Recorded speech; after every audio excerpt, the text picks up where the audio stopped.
You know that exact feeling, right? Yeah. Like you're sitting on your couch, you're reading an article in a foreign language, or maybe watching a movie with the subtitles off, Oh, yeah. and you feel completely invincible. Like you understand the context, you recognize the vocabulary. You feel like you've conquered it. Exactly. You genuinely feel like you have conquered this language. But then you walk out your front door, a native speaker approaches you, asks a completely basic question, and your brain it throws up a loading screen. A buffering icon, basically. Right. Just an endless buffering icon. You know the words, but your mind is completely paralyzed. It's a universal experience for language learners. It really is. Yeah. So what if I told you we have the real-time audio diaries of someone curing this exact mental loading screen over the course of 30 days? That's what makes this so fascinating. Yeah, today in this deep dive, we are cracking open the unedited transcripts from a Fluency challenge by the Speak Up Session series. Yeah. We're following an instructor named Masu and a student named Fizu. And, we are stripping away the polished artificial textbook dialogues to look at the raw psychology of a learner actually fighting that freeze response. And I have to say, it is a really profound set of documents. Yeah. Because normally language materials present this, totally sanitized version of communication. Right. Person A says a flawless sentence and person B replies with a flawless sentence. Right, exactly. Hello, how are you today? I am fine, thank you. Exactly. But the reality of learning is messy. I mean, it is full of awkward pauses, panicked internal translations, miscommunications. Holy. By tracking Fizu's progress over a month, we get this clinical look at how an adult brain physically and neurologically adapts to spontaneous conversation. So our mission today is to extract the absolute survival mechanics from Fizu's journey. And we're going to be hyper-focusing on two specific scenarios that honestly universally trigger that buffering icon for language learners. Here are the big ones. The huge ones. First is Kekan Mountain Hang. Basically, the high-stakes environment of practicing ordering food at a restaurant. Right. And second, Lu Intab Haidung Chitit. The completely unpredictable chaos of practicing asking for detailed directions. Yeah, those two scenarios basically represent the two pillars of navigating a new culture. How so? Well, the restaurant is a predictable environment, right? The pressure there mostly comes from social expectations. You don't want to hold up the line. You don't want to annoy the waiter. Oh, absolutely. The social pressure is huge. But then asking for directions is this totally spontaneous environment. The pressure there comes from complete unpredictability. Right. So if you can master the psychology behind both of those situations, you basically stop surviving the language and start actually living in it. I love that. Moving from surviving to living. So let's pull apart that freeze response first. In the early days of these transcripts, the instructor, Masu, asks Fizu incredibly simple questions. Things like, how are you today? Or, what did you do this morning? Super basic stuff. Right, but there's this agonizing, stretched-out silence in the recording. Yeah, you can almost hear the gears grinding in his head. Exactly. And it's not that Fizu doesn't know the word morning. It's that his brain's working memory is suddenly operating like, I don't know, the RAM on a 10-year-old computer trying to run a massive video editing program. It just crashes. It just completely crashes. Why does that happen? Well, the sources actually pinpoint the exact cause of that crash. It's what they call the translation trap. The translation trap. Yeah. See, when a learner is hit with a spontaneous question, they do not instantly conceptualize a response in English. They undergo this brutal four-stage cognitive process. Okay, walk me through the 4 stages. First, they hear the auditory input and decode the English. Okay, that makes sense. Second, they translate that input into their native language just to understand the context. Right, so translating how are you into their mother tongue. Exactly. Then third, they formulate a clever or accurate response in their native language. Ah, I see. So they're coming up with the answer, but still not in English. Right. And finally, fourth, they attempt to translate that native response back into English, basically scrambling to find the correct vocabulary and grammatical structure before they speak. Oh, wow. Meanwhile, what, 5 seconds have passed? At least 5 seconds. And by then, the person they are talking to is looking at them with this slightly confused expression. Which I imagine spikes the learner's cortisol levels. Oh, massively. Which then further reduces their working memory. It's a complete death spiral. A death spiral. That is such a vivid way to put it. Yeah. Because honestly, the human brain cannot hold the English auditory input, the native translation, the intended response, the grammar rules, and the mounting social anxiety all in its working memory simultaneously. It just can't. You exceed your cognitive bandwidth. So what's the cure? How do you fix that? Well, to cure the freeze response, the sources emphasize that learners basically have to amputate those middle two steps. Amputate them. Yeah, you have to remove the native language entirely from the process. Okay, I mean, I understand the theory, but telling someone to just think in English is like telling someone to just be taller. Yeah. It's not an actionable command. Yeah. How does Masu actually get Fizu to stop relying on his native language? He does it through aggressive micro-narration. Micro-narrations. Yeah, so the curriculum forces the learner to start narrating their solitary physical reality directly into simple English. Can you give me an example of that? Sure. Like when you are standing in your kitchen, you look at your hand and you think, I am opening the fridge. Oh, Or you feel a sensation in your stomach and you immediately map it to the phrase, I am hungry. so you bypass the native language entirely by attaching the English word directly to the physical action. Or the biological feeling, exactly. So if I feel cold, I don't feel the shiver. Think of the word for cold in my native language and then translate it. Right, you don't do that. I just train my brain that the physical shiver is the phrase, I am cold. Exactly. That completely bypasses the RAM overload. That is so smart. Yeah. But Fizu has another massive roadblock in these early transcripts, doesn't he? Yeah, the grammar obsession. Right. He confesses that he knows what he wants to say, but he starts calculating the grammar, like whether it should be past tense or present perfect, and he just gives up. Yeah, that obsession with grammatical accuracy is really the secondary cause of the freeze response. Right. The sources actually use a really great mechanical analogy for this. They compare it to riding a bicycle. Oh, I like that. How does that work? Well, think about when you are a child first learning to ride a bike, you are acutely aware of the physics, right? Yeah, you're terrified. Exactly. You are consciously thinking about your grip pressure on the handlebars, the angle of the steering, the rotation of your feet on the pedals, So, your center of gravity. trying not to fall over. Right. And because your working memory is totally consumed by the mechanics of the bike, what happens? You ride slowly, you wobble, and you inevitably crash. Because you're overthinking it. And what happens when you finally know how to ride? You never think about the pedals again. Never. You just look at where you want to go, and your body takes you there. Exactly. But if we apply that to language, are we basically saying that trying to speak with perfect grammar is actually the enemy of fluency? Yes. Because, I mean, traditional education tells us the exact opposite. We are graded entirely on our grammatical perfection in school. Yeah, but traditional education grades you on written translation. Right. Not real-time communication. That's a huge distinction. It is. In the context of spoken interaction, the sources established this relentless golden rule for Fizu. Which is Fluency first, accuracy second. fluency first, accuracy second. If you attempt to flawlessly conjugate every verb in your head before you open your mouth, the conversation is just going to leave you behind. Communication is more important than perfect grammar. That makes so much sense. It really is the key to unlocking everything else. Okay, so I want to look at how this actually plays out in the wild. Let's jump into our first core scenario from the sources. Let's do it. The whole Takan.mon, Kainha Hang, mastering the restaurant order. A classic anxiety inducer. Oh, a restaurant feels incredibly intimidating for a learner. Yeah. And if we break it down, the sources basically say it's actually like playing a video game where you only have like 3 dialogue tree options. It really is. It is a highly predictable social script. A script, so it's formulaic. Entirely formulaic. The restaurant environment is a contained ecosystem. Right. The waiter has a set of lines they are required to say, and you have a set of lines you are expected to deliver. So the anxiety doesn't actually come from the complexity of the language. No, it comes from the pace of the interaction. The pace. Okay, let's dissect the timeline of that interaction chronologically. The first touch point is just getting in the door. You don't need to construct this beautifully poetic sentence about desiring a dining experience, right? Definitely not. Keep it simple. The sources teach an incredibly lean script. Just table for one, please. Yep. Or if the host asks, do you have a reservation?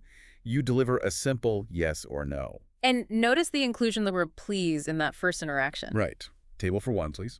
The texts highlight that the difference between a blunt, slightly rude demand and a polite, native-sounding request often just comes down to that single word. Just adding please softens the whole thing. Exactly.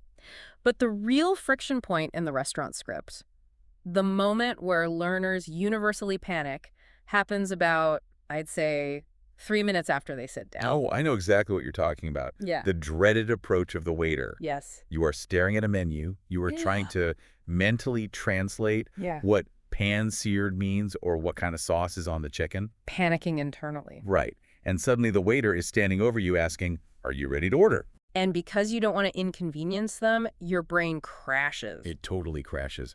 And you just point at a random word on the menu and end up eating something you completely hate. We've all been there. And this is where Masu equips Fizu with what I think is the most critical tactical tool in the entire restaurant module. What is it? The permission to pause. The permission to pause. Yeah, the phrase taught is just, "I need a few more minutes, please," or "Can I have a little more time?" That is massive. It's like an eject button for the pressure cooker. It really is. Because you aren't failing the interaction by saying that. Yeah. You are actively managing it. You are communicating a boundary. Exactly. It shifts the locus of control back to the learner. That's a great way to put it. You interrupt their script with a polite delay, which resets the social expectation. The waiter says, "No problem," walks away, and your cortisol drops back down. Okay, so once you have bought that time and made your actual decision, the sources draw a pretty hard line on how to deliver the order, right? Yes, very specific instructions here. Because there's a psychological difference between saying,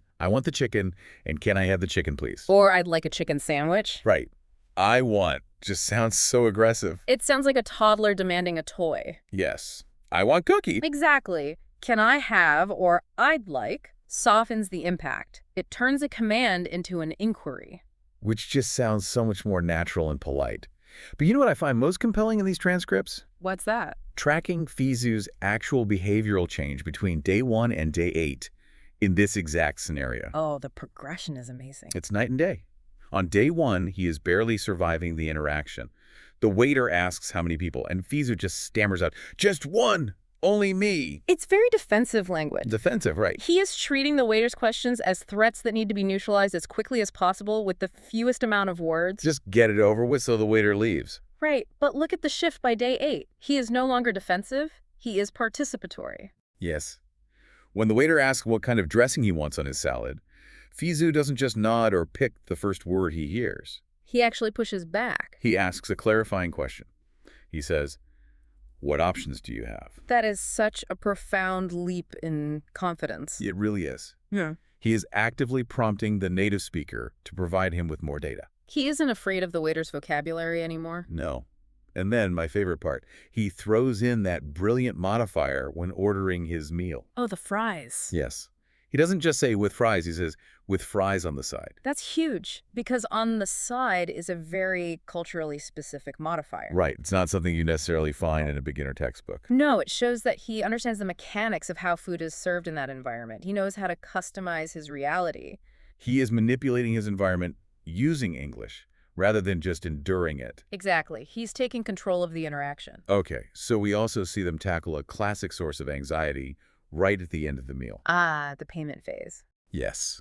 The eternal debate over whether to ask for the bill or the check. It's so funny how much learners stress over this. It seems like such a trivial thing, but I know learners who will agonize over using the wrong regional variation and offending someone. Like, "Oh no, am I using British English in America?" Right. But the sources address this explicitly just to neutralize that exact anxiety. How do they say? Well, they clarify that bill is standard British English and check is standard American English. Okay. But Masu's instruction is incredibly liberating. He basically says, it genuinely does not matter. Doesn't matter at all. Not at all, because the context of you sitting at a finished table holding a credit card overrides any regional vocabulary differences. That makes total sense. A waiter in London knows what a check is. A waiter in New York knows what bill is. They just want to get paid. Exactly. The obsession with finding the perfect regional word is just another manifestation of the translation trap trying to slow you down. Wow, okay. Yeah. So we have this beautifully mapped out restaurant script. We know the dialogue tree. We have the tools. But I have a major point of skepticism here. Lay it on me. Knowing the script intellectually, like reading it on a piece of paper, is totally different from performing it under the fluorescent lights of a restaurant with a real impatient waiter staring at you. That is very true. So how does Masu actually bridge the gap between Fizu knowing the words and physically saying them without choking? The methodology used in the 30-day challenge is a technique called shadowing. Shadowing. I've heard this term thrown around. It's incredibly effective. It involves listening to a sentence of native audio and repeating it out loud immediately, Like at the exact same time. almost overlapping the original speaker. You do not read the text. You do not write it down. You just mimic it.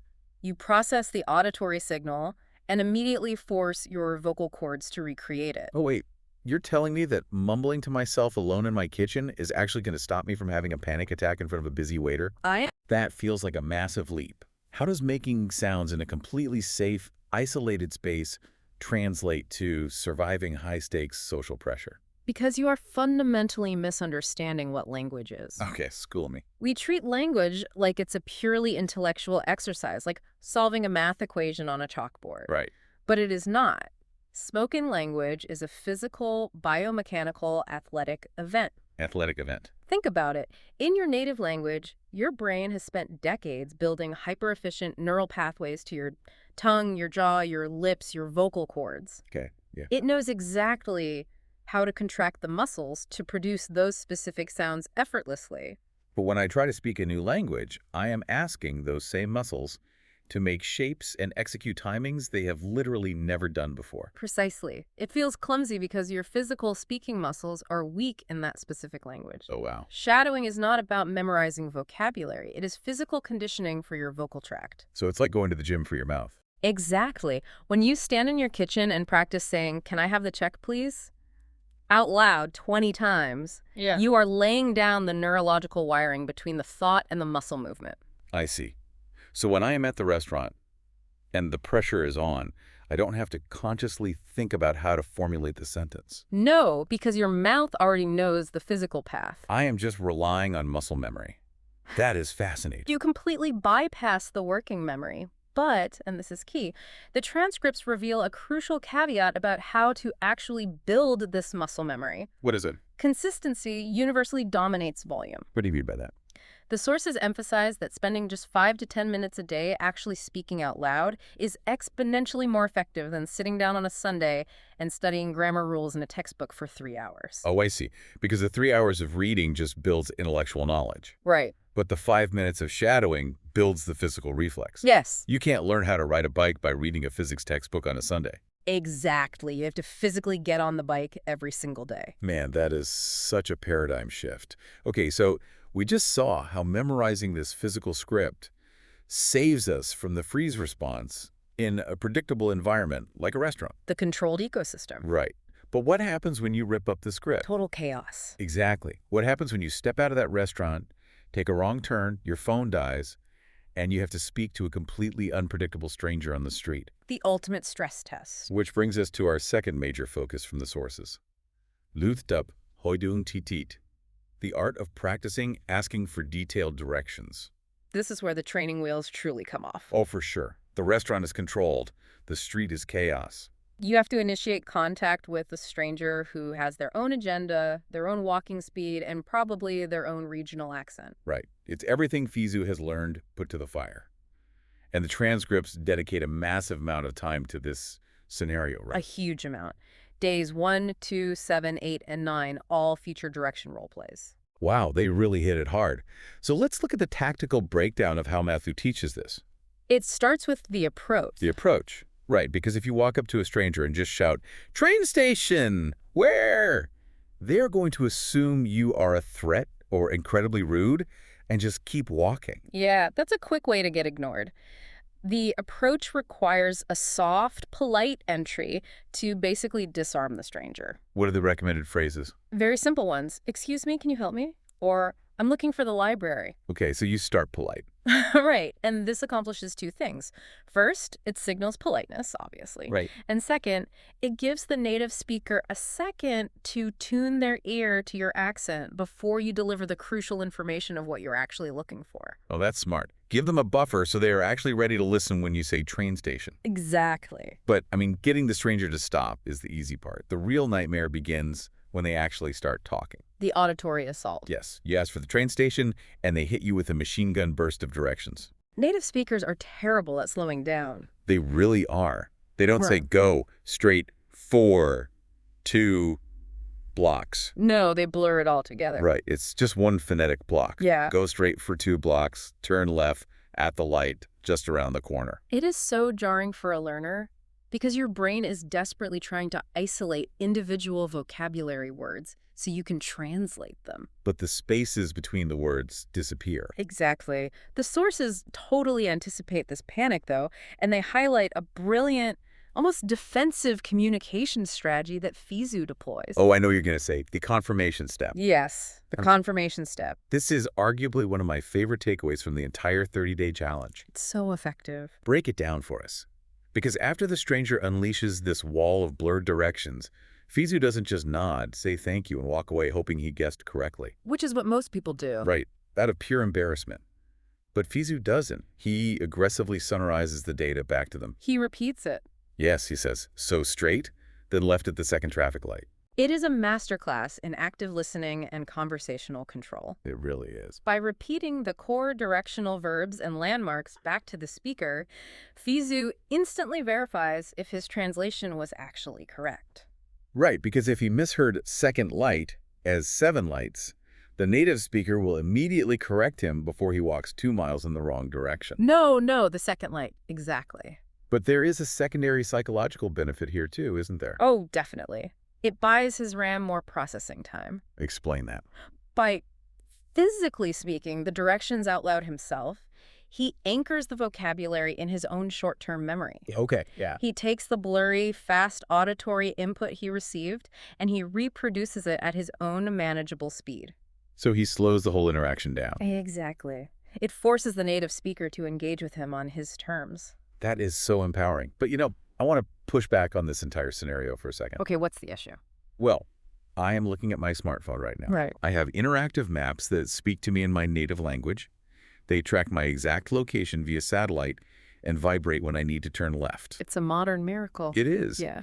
So in the modern world, why is Masu dedicating 5 separate days to teaching FISU how to ask a stranger for directions?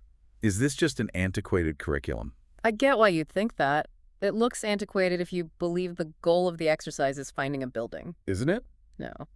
The sources reveal that the goal of asking for directions has almost nothing to do with actual navigation. Then what is it? It is controlled exposure therapy. Exposure therapy for language anxiety. Yes. Think about it. Approaching a stranger on the street forces the learner to confront the absolute fear of social judgment. Wow, okay. It tests their bravery in initiating a spontaneous, unscripted interaction. Because you can't predict what they'll say. Exactly.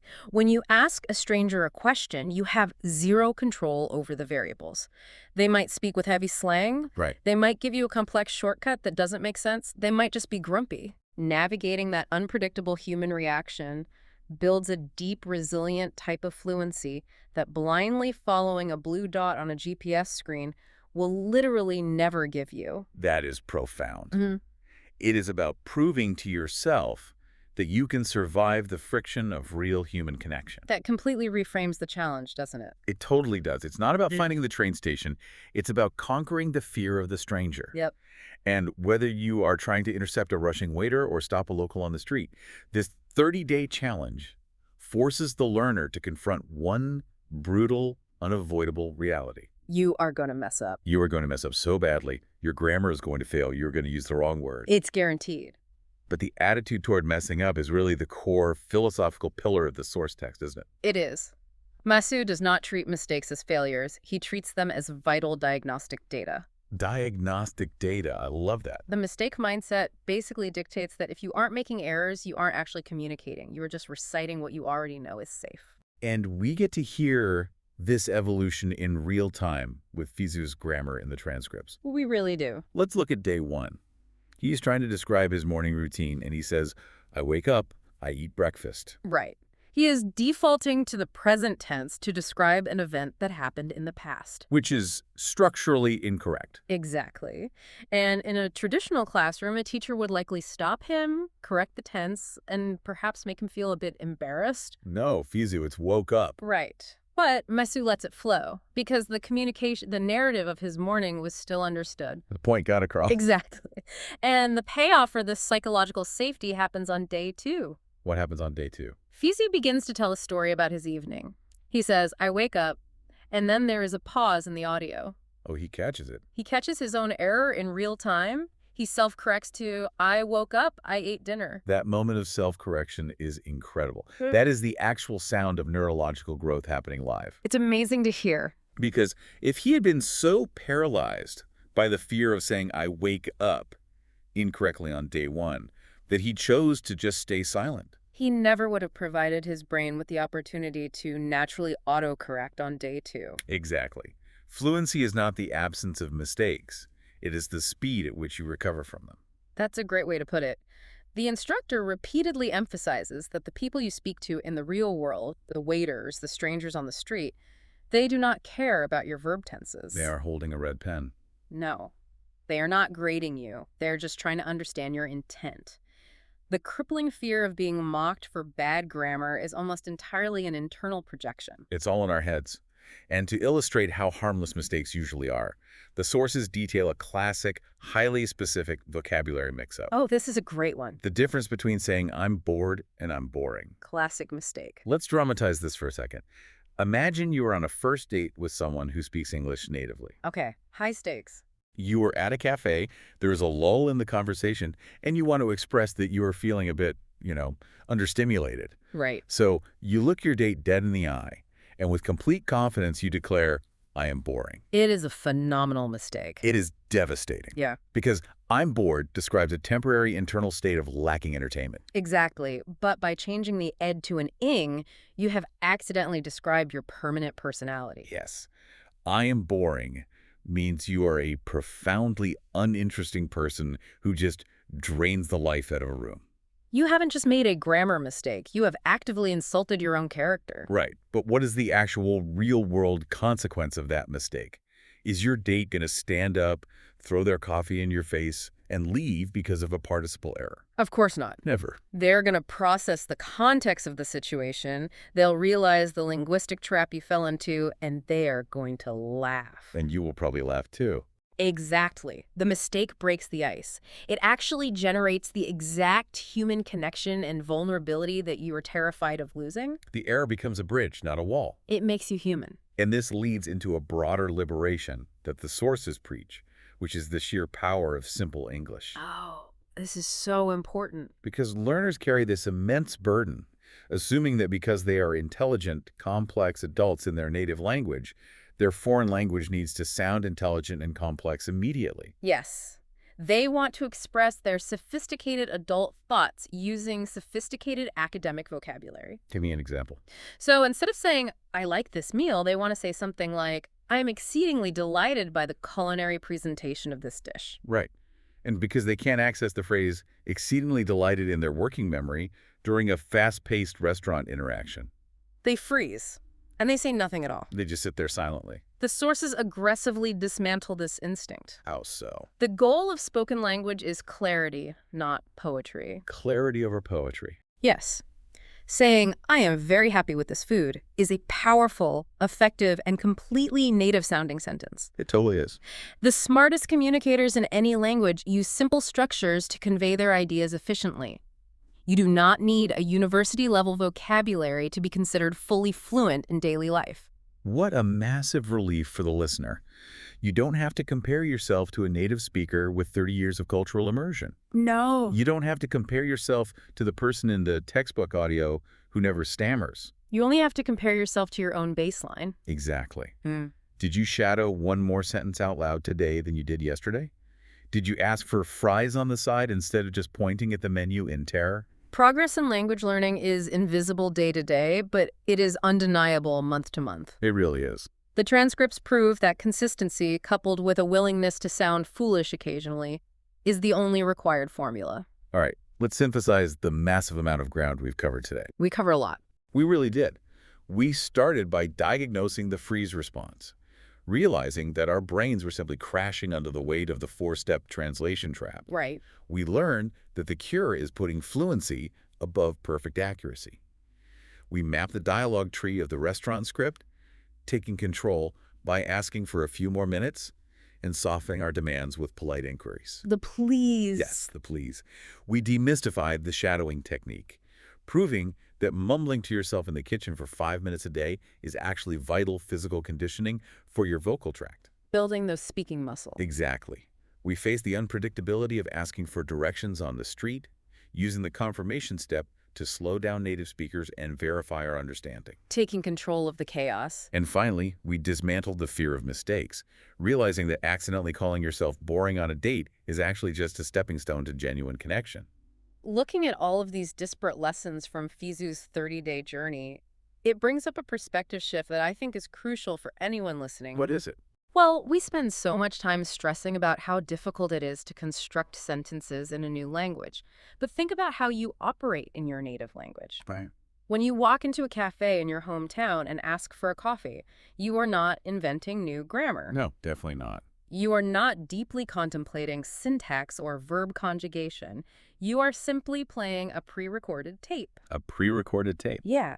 You have had that exact interaction thousands of times, and your brain just hits play on the muscle memory. So you aren't actually creating language in the moment. You are just deploying a script you already know. Exactly. When you practice out loud in a new language, when you shadow those uncomfortable sounds in your kitchen, you are not trying to magically absorb abstract linguistic rules. Right. You are simply taking the time to record new tapes. Wow. You are laying down the physical and neurological tracks so that when the waiter approaches your table or when you are lost on a foreign street, you don't have to think, you don't have to translate, and you don't have to panic. You just hit play. You just hit play. I love that analogy so much. It takes all the pressure off of being a genius and puts it entirely on just getting the reps in. Just record the tapes. So, to everyone listening right now, your mission for today is simple. Go record a new tape. Don't let your working memory throw up that buffering icon anymore. Step out of the translation trap, accept that you are going to make some hilarious mistakes, and go talk to yourself out loud. Get to it. Thank you so much for joining us on this deep dive. Keep speaking, keep practicing, and we will catch you on the next one.